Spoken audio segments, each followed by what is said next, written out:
தமிழகத்தில் வாழும் அனைத்து நெஞ்சங்களுக்கும் காலை வணக்கம். நான் எந்த தொண்டன் பேசுகிறேன். சமீபத்தில் நடிகர் விஜய்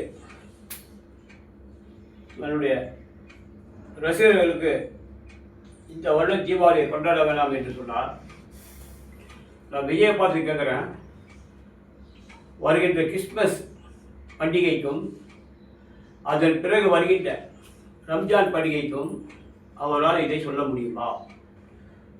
பண்டிகை என்பது அவருடைய விருப்பம். இதை யாரும் தடை செய்ய முடியாது. நீங்கள் கொண்டாடக்கூடாது, கொண்டாடாதீங்க சொல்கிறது யாருக்கும் உரிமை கிடையாது. ஒரு யூடியூப் சேனலில் பார்த்தேன், அவருடைய தகப்பாளர் எஸ்.ஏ. சந்திரசேகர் பேசுகிறாரு. அறிஞர் டாக்டர் கலைஞர் புரட்சித் தலைவர் அம்மா இவரை அரசியலுக்கு கூப்பிட்டாரா? நான் சந்திரசேகரை பார்த்து கேட்குறேன், நீனா அரசியலில் சாணிக்கனா இல்லை அரசியலில் மேதையா உன்னை அவங்க கூப்பிடுறதுக்கு?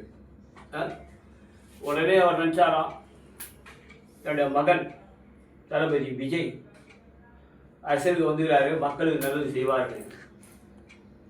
நான் உனக்கு கேட்குறேன், எந்த நாட்டில் எந்த படைக்கு உன்னுடைய மகன் தளபதி?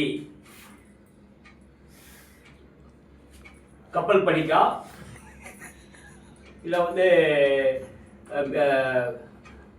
விமானப்படைக்கா இல்லை தரைப்படைக்கா அவர் தளபதியாக இருந்தார்?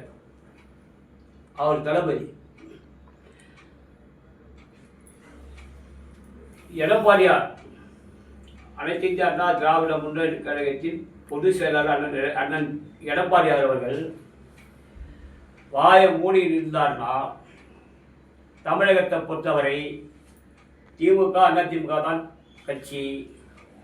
இந்த போட்டியே 2 பேருக்கு தான் நடக்கும். மக்கள் மாற்றம் இருக்கு.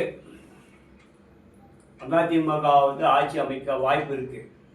ஆனால் ஏதாவது பேசினார்னா மக்களுடைய திசை மாறி போடும். திமுக பொறுத்தவரை எந்த பொத்துக்கு ஊழலும் சொல்ல முடியாது. விலைவாசி உயர்வு, வேலைவாய்ப்பின்மை, மின்சார கட்டணம் உயர்வு,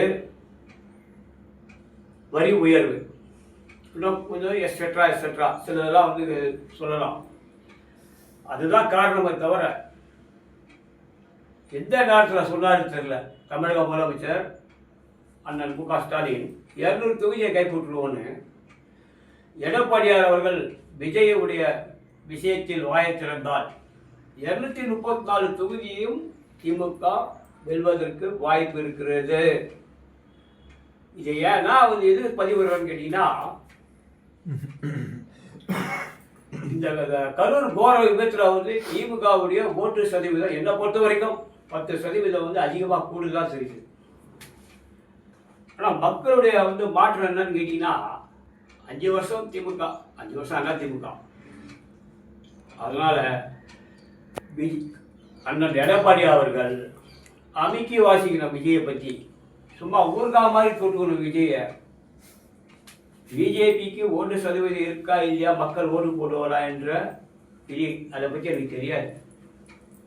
ஆனால் இந்த கோர சம்பவம் நடந்தது தேர்தல் தேதி அறிவிப்புக்கு முன்பு 2 மாதம் முன்னாடி இந்த யூடியூப் சேனல் மீடியாவில் போட்டாங்கன்னா மக்களுடைய மனநிலை மாறும்.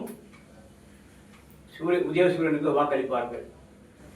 அதனால் அண்ணன் எடப்பாடி அவர்கள் அமைக்கி வாசிக்கிறது நல்லது. ஆனால் புரட்சித் தலைவர் எம்ஜிஆர் காலத்திலிருந்து கிடக்கிறேன். எனக்கு தந்தை பெரியார் தெரியும், கண்மை வீரர் காமராஜரை தெரியும், பேரறிஞர் அண்ணாவை தெரியும், அறிஞர் டாக்டர் கலைஞரை தெரியும், டாக்டர் புரட்சித் எம்ஜிஆரோட தெரியும், புரட்சித் அம்மாவையும் தெரியும். அதனால் எடப்பாடி அவர்கள் வருகின்ற சட்டமன்ற தேர்தலை வெல்வதற்கு வாய்ப்பு இருக்கிறது. தவளை தன் வாயாலை கெடும், யானை தானா மண்ணை தள்ள போட்டு கொள்வாங்க. அது மாதிரி இருக்க வேணாம்.